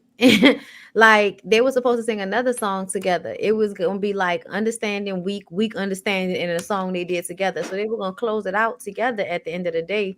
I don't know why it has to turn into, oh, we're up here and you're down. Like I don't know why it had to turn into all of that. I felt like Taj over exaggerated the conversation with her and Tamika when she was like, they basically said we're irrelevant. I was like, that's not what Tamika was saying at all. She was just saying that they feel like, they should have that last song because of all of the followers and shit. But I've been feeling from the beginning like it's a scheme that Todd had set up to come to us with the bullshit. No, you Like, low key right. It's a good one too. It is, but I never felt like y'all really this mad about this shit when we all know it's SWV been opening for all of these fucking new edition. Everybody, they've been the first set or the middle set. Like, are we really about to sit up here and act like that ain't what's been going on the road for over a year or two now? Like, so that's another reason why I'm just kind of like, y'all not really arguing about this shit. But then like Lily gets on Instagram all upset and shit, and I think it's the fans that they're not used to. They're not used Yes. to Bravo level Right. fandom. And Yes. I get it. Like y'all really, that's why I was saying like they really are like the regular aunties that is like, bitch, I sold 30 million records, bitch. When really it's Right. like you sold like 16 million all together or some shit like that. You know what I'm saying? Like it's really like the number ain't that big and you over exaggerating. You read that somewhere, you don't know if that's true. But we understand what you mean when you say it. You sold more than them hoes. Like you sold more than these hoes. You know what I'm saying? So I get it. You know what I'm saying? Like I love SWV's music more than Escape as well. So like I get it. Like I understand, but I also feel like there's something to be said for the fact that they don't tour as much as they do. So like all of that shit about who's more valuable in the marketplace, I think they were taking that conversation personal. And I Yeah. wish that they hadn't, because I don't think Yeah. anybody was saying that SWV isn't the shit. You know what I'm saying? I don't think They just that's. I think what set it off was. I'm about to mix up their names. Tamika. What set it off was Tamika when she said to Taj, they have more followers than me. Don't I would be doing the same thing. So when she said, Candy and Tiny asks for you to kiss, not mine, I think that's what set it off because Tamika yes. does get into that pattern of I don't owe them or they're better than me, so I'm gonna do this like she did with her sister. Uh-huh. So and her saying like you don't even have the following, like it's not even relevant. I think that's what set it off. The conversation with Candy when Candy was like no disrespect, but that was much more tolerable to me than the side conversation that was shared with the group. Yeah. I mean, and then Yeah. also talking about the Hmm. the dressing room thing. I was just kind of like, come on, y'all. This is just petty. Thank you for the super chat. I had skipped over one. It says SWV said they're touring with someone this summer. I hope it's with Beyonce. Can you imagine? I could not imagine that. I couldn't. That would be wild, but who That'd be a knows? totally different. I mean, they would have to definitely up their stage, their showmanship and their style for that. I Shit. don't Or think anybody opened for Beyonce the last time I seen her. I don't know. I've only seen her once before, so I I've don't know if only she seen usually her open with for. Jay-Z. So Yeah. Jay-Z always goes first and then she goes. Mm. And I always seem to enjoy Jay-Z's set more. Really? I do. I know all mm, that nigga songs. Oh yeah, I didn't realize how many of his songs I knew until it Yes. was.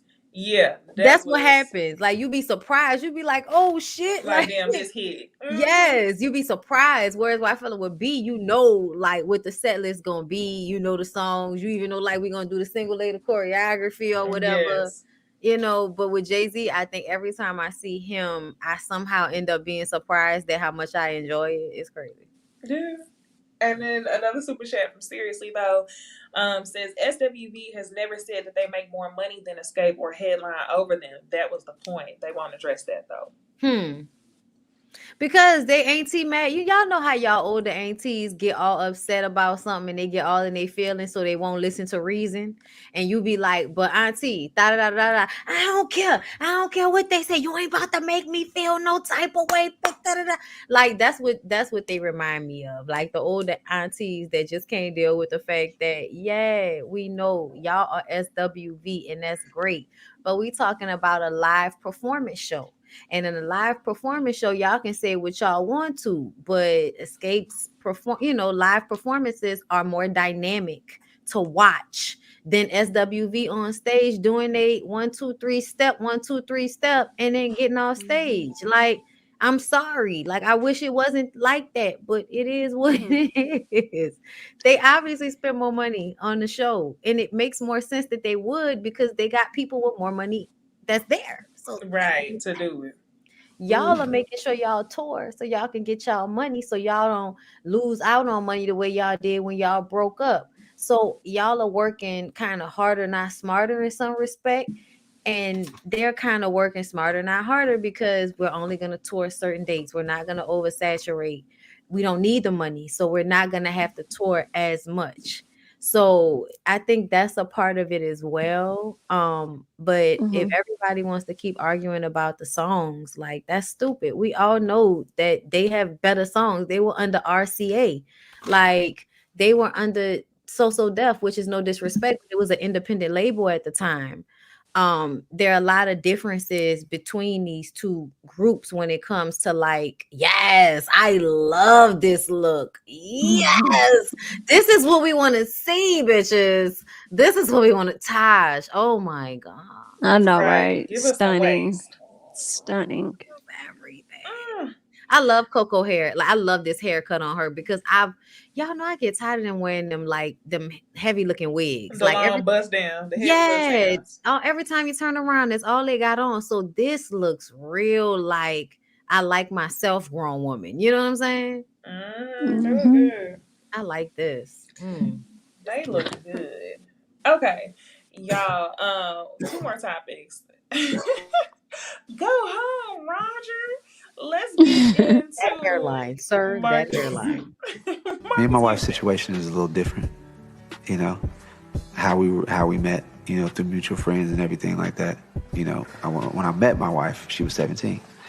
So, you know, we had no really conversation and no really connection until, you know, she was of age. And, you know, people don't understand it. And I got a lot of backlash for marrying someone that was 19. And, you know, when we did finally start to talk, I was like, this woman is like me. And she was just like, when I would talk to her, she just, for one, we had a spiritual connection. And I feel like that's the most important thing. We both love God. We both love Jehovah. And that was key. And being able to start being around her and talking to, like, we got it. We connected through music and, you know, her spirit, her mom, and just, you know, we connected on so many different. Child, that blue be having motherfuckers sounding stupid as hell like that. I know. It does. It makes everything sound dumb. Like, what the fuck I just watched? That Negro sounds crazy. I don't care what he's talking about. And as soon as he got to the God part, I was like, yep, there it is. Give me the God. Tell me how you worshiping God and having a relationship with God helped you be on the same level as a 17-year-old girl. That's the thing for me. And what he also says is that I met her when she was 17, but we didn't have a conversation or a connection until she was 18. And I said, that's the dead giveaway for me. You ain't had no conversation with a 17-year-old. You can have a conversation. But the fact that you said that and then followed it up with the connection made me think physical is what I got from it. So I'm like, nah, you've been talking to this girl. And I remember watching a documentary style on YouTube where somebody was kind of talking about when this young lady started to come into the picture because she was friends with Chris Stokes' daughter at one point when she was younger. And I think she could have been like maybe 15 or something. So it was like she had been around for a minute. But you're saying you didn't meet her till you were 17. Some things was just like a little sketchy and it's not making sense. But I do want to watch that episode though. For me, I felt like, okay, he really is crazy because he really hadn't given us anything to talk about besides just, he shouldn't have married her because she was underage. But now that you feel so much though like you didn't do anything wrong, that you bold enough to come forward and make a statement and actually talk about your relationship, you giving us content to talk about. And that tells me that you just really think that you didn't do nothing. Or you think that this doesn't look bad, you know? Right. It looks bad. And let's not talk about how just a couple months ago people was talking about her being a whole ass missing missing teenager. They had her on a fucking flyer. She was a missing teenager. A picture of a girl that looked just like her, same name, same age, and she didn't pop back out until she was of age. So if you met her when she was 17, did you know her when she was allegedly a missing person and then became your wife? It's giving grooming. It's giving grooming. It's giving. We are not in 1997 anymore. It is not the 90s. We are no longer in a time where a grown ass 30 something year old man can be in a relationship with someone that has teen on the end of their age, and we're going to think that it's a healthy relationship. We're not in that space anymore. This ain't 1921. Like we are not back in the day. So the fact that he actually said this shit in such a way that we were supposed to find some, is that what it is? It's love and God. Oh, great. Like we can't argue with God. So if that's what you're gonna use as your defense, we can't say nothing. Yes, and that's just crazy. That's crazy. I wanted to stop. Jeez, that hairline is so problematic. How many times I gotta tell y'all? Putting them damn baseball caps on their head. Listen, like quit flying over to Russia to get some damn to Turkey. I mean, to and get that's some another damn thing. Baseball caps implanted on y'all's skull. Have you seen any of the Omarion documentary on the tour, on the Millennium Tour shit? I forgot all about that. What did that? It's on All Black. They've been putting it on. Go watch it, girl, because it is very much eye-opening. I still feel like Omarion has his sketch to him, but they made it a point to show him not being a complete asshole to Raz, which makes me feel like there was an admission there that I recognize something happened to him. Yeah. I understand. Like, I recognize, and I'm having patience for the fact that he's responding to some shit that happened to him. Like, J Boog actually taunted him about it, wore a t-shirt that said "I don't feel safe." And I had forgot about that, but it was because Raz thought Chris Stokes was around and he didn't want to be around Chris Stokes. Everybody knows about the allegations. And so J Bug makes fun of it. Omarion was like, bro, that's fucked up. You know what I'm saying? Like, it was definitely come back here so we could talk. I want you to stay on the tour.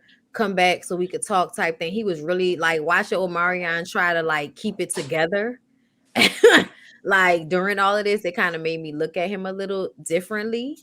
But the Raz part really stuck out to me because Raz really does act like a kid that just wants acceptance. Like the way he, Marianne introduces him to his kids, and he's so he feels so proud of the fact that he was like, man, you introduced me to your kids, and that really means something to me. Like the whole interaction between them surprised me during the documentary.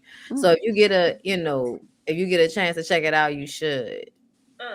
I know it's old, but I didn't watch it until it was on All Black, y'all. I'm sorry. I didn't know that. Didn't they have it on WeTV too? I feel like they were playing it on another station too. I just remember on YouTube first, right? They were just playing it on Instagram like a couple or his ago. website, one or the other.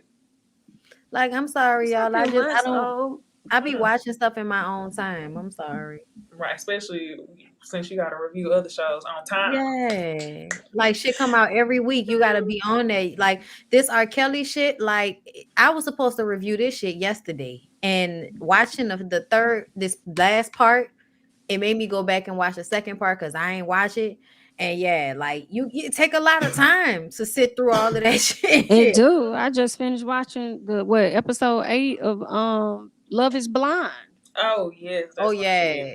Girl, I'm so bored by that show. I keep trying to watch. I literally put it on today and fell asleep. Took a good nap. Good. That's how I was last season, but this season is much better. I mean, I know what's going on. Essentially, like it's a mess. Dudes wanting people who they, didn't really, propose to. The girl with the big face, him going back to the other girl. It's a mess. Like, it's a mess. I ain't gonna lie. I'm watching now, and hopefully I can really get into it so we can talk about it, because everybody keep asking me to talk about it, but it's just boring at the beginning, especially in the pods. I'm like, keep watching. It gets good once they choose their people. Well, Yeah, it was like kind of what, good the whole episode time for 3? me. Yeah. yeah, Mm-hmm. yeah. I Yeah. mean, But like, yeah, whole time for me too. it's been getting better. It's been getting better. I'm It's trying. stupid.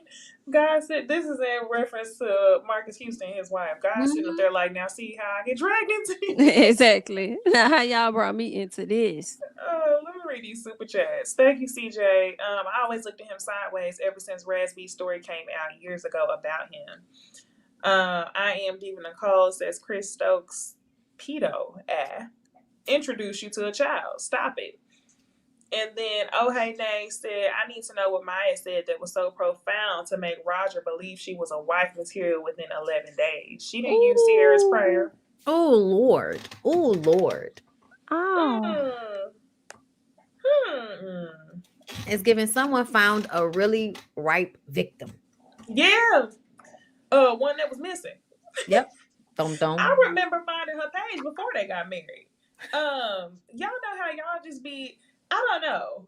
I find myself on somebody's cousin, half sister, cousin's ex-husband Instagram page every once in a while. I really do. And I'm like, damn, that's what's going on. And then like a couple months later, I'm like, I wonder what happened. I go back to that page and be nosy. That's how I came across this girl's page. People were tagging her. And now I think what used to be her Instagram page turned into their Instagram page. Oh, okay. But she used to have a bunch of posts of her at the church all the time. And I wish like somebody had screenshots. I know somebody does. But what it felt like was kind of like a soft launch. Y'all know how people be soft launching boyfriends. I feel like her Instagram page was a soft launch to get us ready for the bullshit. It was very much putting her in a church light, her and Marcus Houston just acting like they friends, then posting each other at the church, Chris Stokes being there, being referred to as his daughter all the time, and then all of a sudden they were married. I'm glad I ain't crazy. Somebody else said So the church was involved? Yeah. Yes. Mm-hmm. Child, y'all gonna start listening. I saw something similar. Yeah. Yeah. That Christos was definitely acting like that was his daughter, but she was friends with his daughter. That's why I'm like, you met her at 17, fam? Nah, because they said she left home at like 15. I don't know if it was impressive they did a video on it or RRG, but somebody did a video on there already. And yeah. He already knew that girl. I don't care nothing about what he's talking about. That's why I want to see the episode so I can just like read into the lies that he, Yeah, it's give the trafficking church. Oh wow. Wow. Grooming. Wait. I can actually see a lot of churches doing this though. I can see a lot of churches grooming. Well, let me not say churches. The people in the churches, corrupt people in churches grooming young women to be wives. I can see that happening probably more common than what we think, more often than what we're seeing right here. Absolutely. Especially when you think about like what's the large majority of people that go to church, especially Black churches. It's Black women who are praying to God for a man or to fix a man. Okay. So essentially it is right picking for women that are open and susceptible to being taken advantage of because they want so badly to be loved by some man, to be viewed as, valuable by some man. That's why I look at women sideways when they come on shows like Ready to Love, and they talk about and they lead with the fact that they're 37 or 40 or whatever, and they haven't found a husband, and they come on the show trying to put everything on the table to show that they can be a servant to you, and that they are a servant to God and a servant to you, because that's the same type of psychological position that they put themselves in order to get a man, because they think that that's the key to having everything. Yes, it's to be a doormat off rip. Hey, I know it's going to be my job to submit to you, to give it all up, honey. I just be kind of like, y'all bitches is crazy. Oh, that's that's a whole separate. That's a whole deeper conversation. But I got one more topic for us to talk about, y'all. The last topic that I want us to get into is Real Housewives of Atlanta trailer. But y'all like the video one more time, and then we get into the last thing.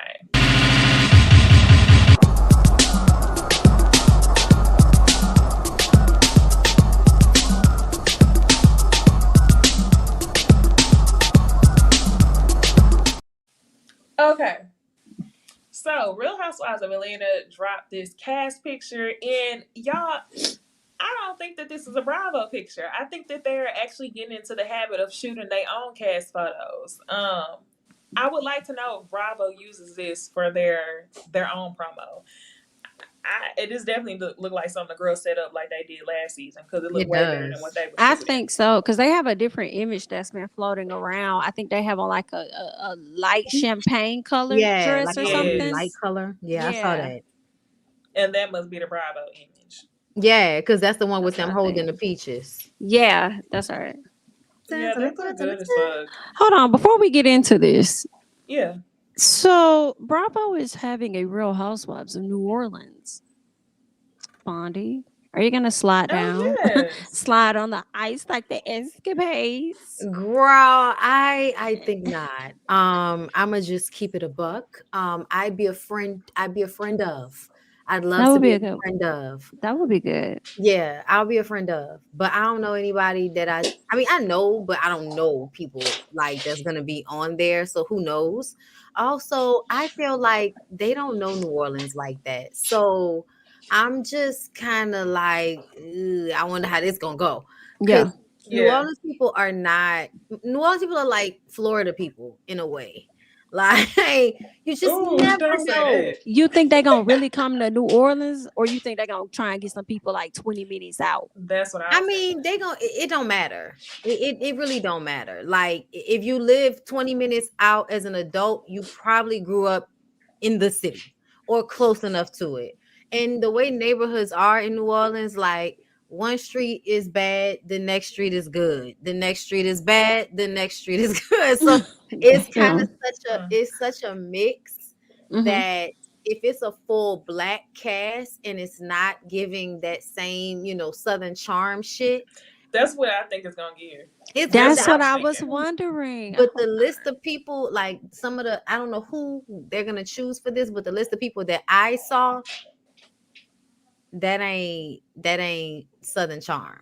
And I don't want the show to be Southern charm. I don't want it to be Southern charm. I need them to have real black girls on the show. But it's gonna have to be real black girls that are more like myself. And when I say that, I mean our instinct is not to fight all the time, because New Orleans women don't know how to argue sometimes, and the arguments lead to fights, or the arguments are so terrible, like y'all don't know, like we talk terrible, y'all. We talk so terrible. We curse you out in the most ridiculous. They'll be bleeping. I just, I just wonder who they're going to be able to find that's going to be able to tote that line in a way that showcases, like, a real woman that's from New Orleans, a real black woman that's from New Orleans, that's, maybe affluent, but that's also not trying to depict, too much of a bougie. Like, you don't want it to be too bougie, because Atlanta's bougie, but they're not too bougie. Right. We want something a little bit more in there. No Potomac bullshit. And I feel like if it was the other way, it might be some Potomac bullshit. So yeah, I don't know how this is gonna go. I would love to be a friend of, but no, I do not want nobody all in my business like that, y'all. I feel you. Yeah, a friend of would be fun. I do a little Escala. Girl, right? Show up cute, say a 1-2 punch, and be out the door. Okay. I'm gonna be watching. Did y'all see they got that other show called Martha's Vineyard? Yes. I just sent you a photo and stuff in the DM. Oh, talking about it. That's so funny. Was on if you wanted to share it. Y'all, I'm so Yeah. excited. It's so like it means I have to go. I've always wanted to go to Martha's Vineyard. Like I have an obsession with like the Upper East Coast water area and the lighthouses and the lobster and the beaches. I'm the inkwell. Yeah. Like I have an obsession with it, and I've always wanted to go. And so Lyric was like, "What do you want to do for your birthday this year?" And I was like, "I want to go. I want to go up there to Martha's Vineyard." Oh, so wait, this is in Louisiana? No, Mm-mm. no. Oh, Martha's oh, oh. Vineyard is like in like the Massachusetts, Rhode Island, Oh, kind of up there. Like close to the Carolina, well not the Carolina, gotcha. Virginians, right? Yeah, like Yeah. That. Connecticut. Yeah. So I've always loved that because of the Inkwell movie. And there actually is an Mm. Inkwell Beach, which is the prettiest beach that I've seen in that area, at least online, girl, because we've been looking at videos online. But when I saw this, I was like, oh my God, this is the sign that I absolutely have to go. It's like a full cast of Black people that live in this area, which, coincides with how I have, kind of seen it because of the Inkwell movie, because it's about affluent Black people that live Yep. in this area of the beach. And I believe like white people used to live in the area and then they moved upwards and the Black people moved closer to the water and it stayed like that ever since. But it's beautiful. I love it. And I can't wait to watch the show. And I can't wait to actually go. And maybe, if I do end up going for my birthday, the show will be on, hopefully still. And we can go to places that they go to and shit like that. Do some cute shit. Yeah. That's what Lyra was like. Lyra was like, we're gonna see where they go and then we're gonna try to go there. Yeah. I think it's gonna be a real interesting show. I think that married couple the newlyweds gonna be super interesting. Yes. I'm excited for it. Yeah. May 7th. That's when Right we gonna after get it. Housewives, right? Yep. Yep. May 7th. That's when we gonna get it. Okay. All right. So here's this other picture of Housewives of Atlanta. Thank you for the graphic, Jamie. This is the Bravo cast picture, and this look more Bravo. This definitely is giving more Bravo. Yeah. But I want to know who took photo editor and put all this damn fairy dust across the Listen, picture. because it's giving season 1 type of like Oh throwback. yeah. Like it's an Yes. Instagram filter. They're wrong for this. And Candy's in the middle. We got the OGs all in the middle. Yeah, I guess this is the way it should be, but I think that Sheree and Kenya should have switched spots. Okay. So it would I'll have tell you been the only reason she right there is because of fucking Martell. ugh. Oh my gosh. Can we talk about this trailer? The trailer went by so fast. I don't want to replay it because they sometimes when they want you to replay their content and when they don't. But it was a couple things. I think the trailer was about like 3 minutes long, showing you everything that went down. I did a reaction. So we see Drew's getting a divorce. They showed at the end. We see Sonya and her husband are talking about, their families living under different roofs now because, they all live together. And then we see Candy talking about headbutting somebody because they done pissed her off. She said, I'm about to headbutt this bitch. I was like, what? I loved it. And then we see Marlo bringing a guy on the show. And of course, Sheree bringing on Martell trying to act like they're going to do OnlyFans. Kenya looked like she was saying something to somebody about you cannot see my daughter. So on a scale of 1 to 10, I'm going to ask y'all this first. How would y'all rate based on the trailer, what are you prematurely rating the season? 6. I was thinking maybe a 7.5, maybe an 8. Here's why. It's giving Drew. It's giving Drew and her drama, and we know wherever Martell goes, he brings drama as well. So I feel like it's a little bit of that. Those are the reasonings why they're kind of higher to me. 7.5, 8. Oh, I left out the part where you see Kenya going off on Martell in the preview too, saying you don't talk to a Black queen like that. Aha. That's gonna be interesting. Him in a tight little suit getting into it with the woman he can't control. Oh, help me. Yeah, that has to be what it's about. That's what I was thinking. Has to be about something that I don't know. I was also kind of confused though because Martell, we see him getting into it with Mel, but Martell is so worried about coming across as a good guy that I don't really see him arguing with women that he don't know, unless he did something that was disrespectful to Sheree and Kenya stood up for her. Nah, it's not giving that. I don't know. It's given like he said something in conversation or something, or maybe Kenya asked him about, Mel, or about cheating rumors or something along those lines. Like maybe it was something like that. Who knows, child? We're gonna have to wait and see. But He probably told her to be quiet. Y'all know he loved to say that. Oh, he yeah, probably called her He loved to sweetheart tell a too. woman to be quiet. just be quiet. Sweetheart, sweetie. Don't worry about it, sweetheart.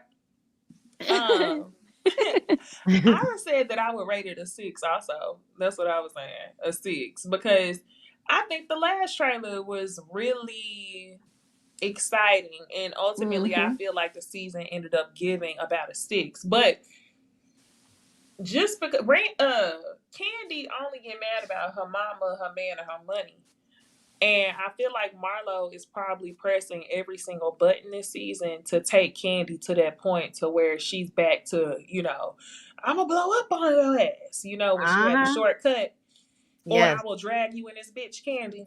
Okay. But I looked at the trailer again and it looked like Candy was actually arguing with the new friend of the show, the Courtney. Yeah. Yeah. I believe that's Marlo's friend, right? Oh, that makes so much sense. I guess that is her friend. Girl, Marlo pulling out all the stops here, earning What it. what y'all think about Kim Z returning? Don't like it. Move it away from me. And they got all the oldies returning. I'm like, just go do a Real Housewives Ultimate Girls Throwback and have them all on there. I don't know why Stop they got trying them to back. force this on us. Please stop it.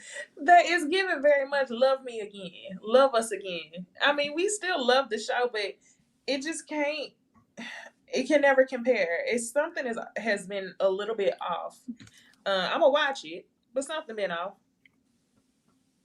Yeah, I don't know. I hope that the show is. I think Candy blowing up on people is a good sign. Because she's normally so composed. So if she goes off on somebody more than once, we're probably gonna get a good season. I was just gonna say that. Like, I feel Yeah. like the times we've seen her do that, it was a good season. Yeah. So that's why I'm kind of like, well, I think it'll be a good season because that normally happens when it's a good season. That is true. So yeah, I do have high hopes for it. But at the same time, child, they do often make a good trailer at the beginning and they completely disappoint during the season. Because they be leaving shit out the trailer that they show us. They show us stuff, but they don't show it during the season. That's the problem for me. Or I feel like they put everything in the damn trailer. Ooh. Right. And then I think they did that the last year Portia was on there.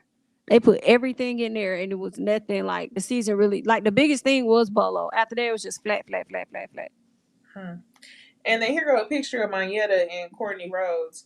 Monyetta Shaw and Courtney Rhodes, who are the new friends of the season. I like Monyetta. I like Monyetta too. Yep, and she definitely did join through Marlo. That's what it's from. Okay. Well, that's not a good sign. Nope, she has a jewelry line. So yeah. But all right, y'all. I ain't First got and nothing else for last. tonight. Do y'all? First and last. What you say? I said I ain't got nothing else tonight. Do y'all? No. I'm over here. I'm looking at the trailer now. It's been real dry. It's been dry. It has. Marlo got her prison bay. Good job. That was cute. I wonder what not Kenya fell on her butt. Oh, I saw that. Ooh. It's not funny, but I hope she didn't pop any. Hard. She hit nothing. Hard. I was like, fuck. Like my butt hurt when I saw that, man. and Sonya said, how am I supposed to know if your butt is fake or real? Oh, Sonya really trying to get into it this season. How you trying to get into it? Sonya said she gonna need that check, honey. Well, we got this to look forward to, and then we also got Love and Marriage Huntsville to look forward to. So I guess TV will pick up there, and y'all know when it get warm outside, people start acting a fool. So gossip gonna pick up too. Okay, you know it. Looking forward to it. Warm it up around this bit. All right. I appreciate y'all for stopping by and having a conversation with Ooh Ladies First Panel. Y'all know where to follow us. Email us at oohladiesfirstpanel@gmail.com. Be sure to follow us on Twitter and Instagram at Ooh Ladies First. Follow all of us at Bondi Blue, at Jamie, that's me, and myself at Necey Dixon. And we will see y'all in the next episode next Thursday on my channel. Bondi Channel. All right. Good night.